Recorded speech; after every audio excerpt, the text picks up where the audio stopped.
I really encourage the pen and paper as well. I believe that writers are artists, and all artists are tied to their hands. We are creatively tied to our hands, whether we're a sculptor or a painter or a chef or a writer. There's something about that connection between our creative muscle, our brain, and our hand creating this thing in front of us. Writing a novel, it's going to be messy. It's sometimes like changing a diaper. It's a messy process. This podcast is part of the Blueberry Network, where listeners and podcasters come together. Find out more at blueberrywithnoease.com. The Eat, Sleep, Write podcast is brought to you by generous grant from the Built on Dreams Media Network, with additional funding by the Sims Media Foundation, and from the generosity of listeners like you. Stand by, please. Rolling on 6. On 6.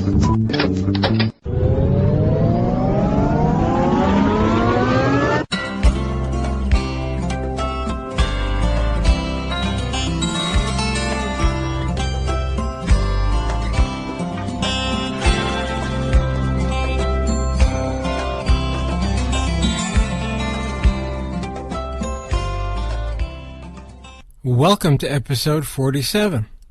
If you enjoy the Eat, Sleep, Write podcast, or if you had your own success in writing, I'd like to hear from you. Tell me about yourself and your story, and I may get back to you and have you as a guest on the Eat, Sleep, Write podcast. If you have any questions or comments, anything at all, please write me. The email address is comments@eatsleepwrite.net. Thanks for leaving me a short message about the podcast. I really do appreciate it. Once again, the email address is comments@eatsleepwrite.net. Lauren Sapala, welcome to the Eat, Sleep, Write podcast. It's great having you with me today. Hi, Adam. Thanks for having me. You're writing your 5th novel, still unpublished. That's perseverance. What's it like to go into the process for the 5th time?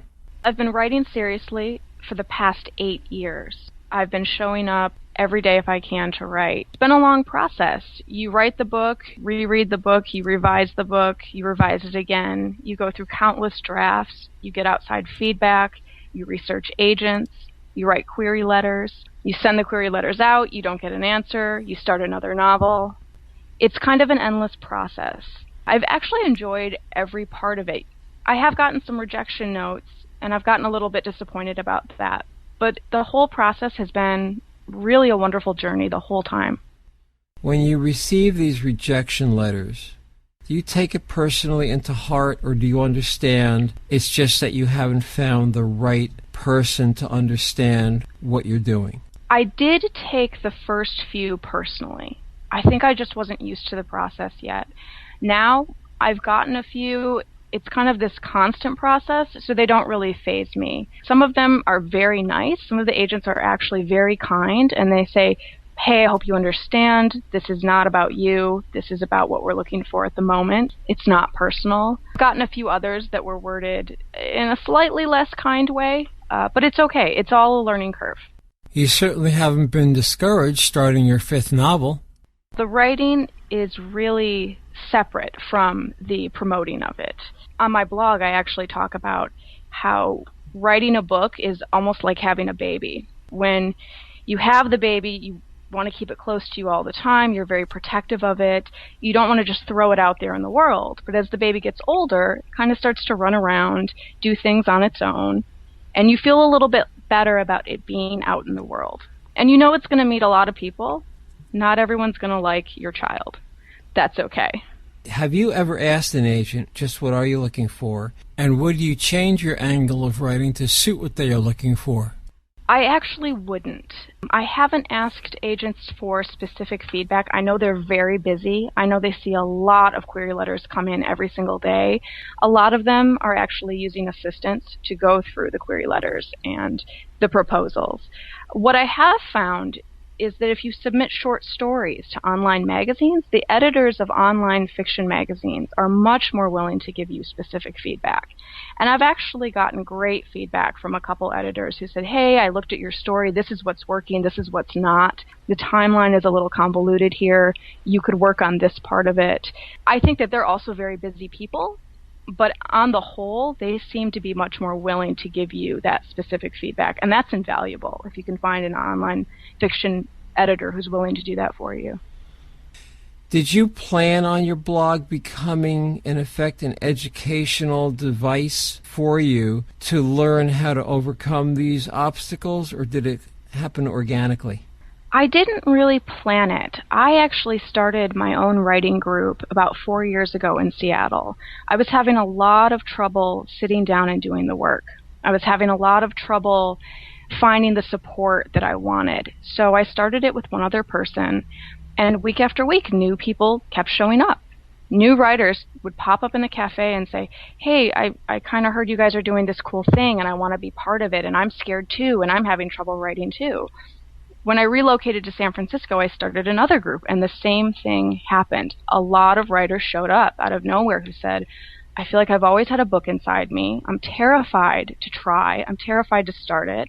And they really responded so well to the group and the support that I was able to give them that I decided I wanted to reach a larger audience. And I wanted to start the blog to reach other writers who didn't live in Seattle or San Francisco, who could maybe read my work online and feel like they could start their book too, or they could keep going with their book if they were having fear and that fear had been set up as a roadblock for them. Are you getting a lot of feedback from the blog? I'm getting so much feedback. I was actually shocked. I get a lot of comments on each post. A lot of writers stop by and say, this really resonated with me, or I'm really scared too, or I don't know what I'm doing. I've actually formed some friendships through the blog from people who have commented and said, I would love to talk about this more in depth with you. Can we email? And I've met a lot more writers that way. I've gotten great feedback, though. I can only imagine, though, that the feedback helps you grow as a writer. Oh, of course. I mean, I was terrified to start the blog. Every post I put up, I thought, this is going to be the one. Someone's going to comment and say, I hate this. But it hasn't happened. It really hasn't. There's been an overwhelmingly positive response from people. Is it difficult for you to schedule the time to write? I still meet with my writing group every week, and it's actually a timed writing group. So what we do, we sit down for 1 hour and we write silently together.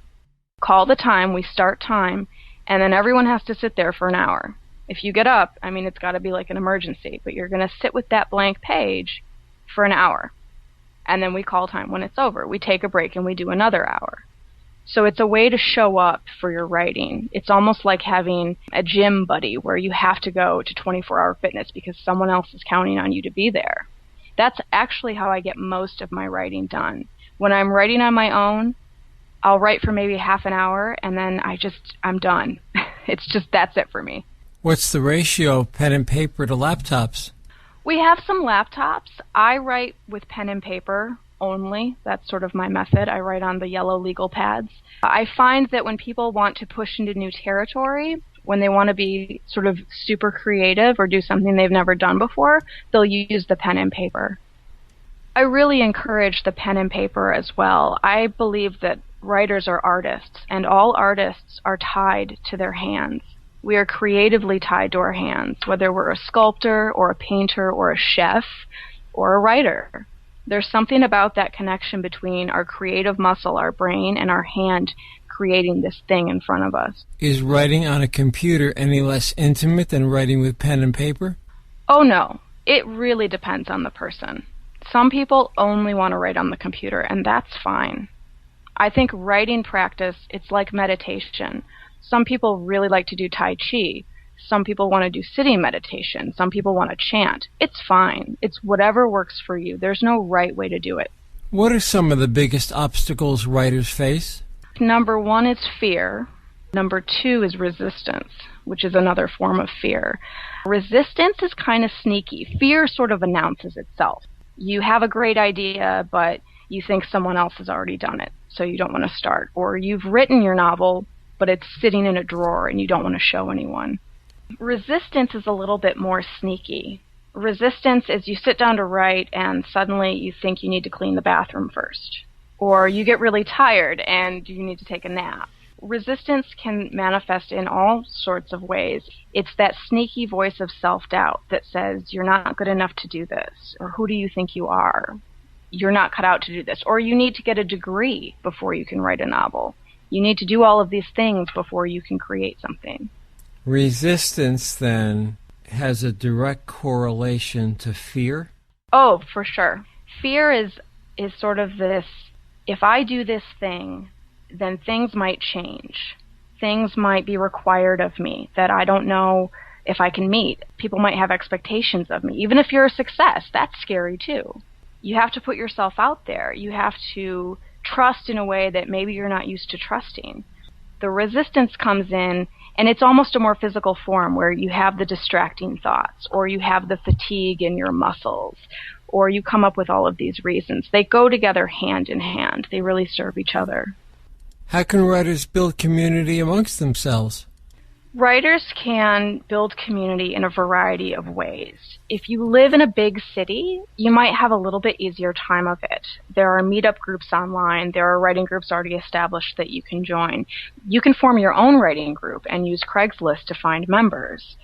If you live in more of a rural area, it might be a little bit more difficult, but that's where the online community can come in. I recently just got on Twitter this year, and I didn't really have any idea what to expect. But I've made some pretty good friends. I didn't expect that. I thought that it was all about self-promotion, but other writers reached out to me and said, hey, I loved your post today, or I loved your profile, or what's your favorite book, or how's the writing going today?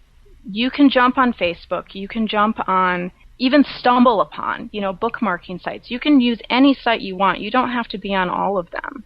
But having a community of people where when you're having a bad day, you can reach out and say, hey, I just finished this chapter. I'm feeling really icky about it. I don't know if I ended it in the right way. I just kind of need a pep talk. That's where the emotional support of community comes in. And I think most writers have this impression that writing is an isolating activity. You sit in a room with a typewriter by yourself, you're this quiet genius, and then you bang out a masterpiece. My dear woman, did you just say typewriter? I did. I always picture the typewriter. But it doesn't have to be isolating. And I think you're going to do your best work if you have that circle of emotional support. Why would writers find your blog helpful? My blog works off of positive energy. I know that sounds simple. There's not a whole lot of positive energy to be had in the media, and you can find all sorts of things on the internet. And sometimes I get sucked into a black hole on the internet where I look at more successful writers or the New Yorker or the Atlantic Monthly and I think I should be that or I should be this or I'm doing it the wrong way. My blog shows writers that they are doing it perfectly the way they're doing it right now. They don't need to be anything different. They just need to be themselves. It's a place where they can come, and especially if they interact with me through the comments or if they email me or if they get a hold of me on Twitter, I see them for who they are and what they are right now.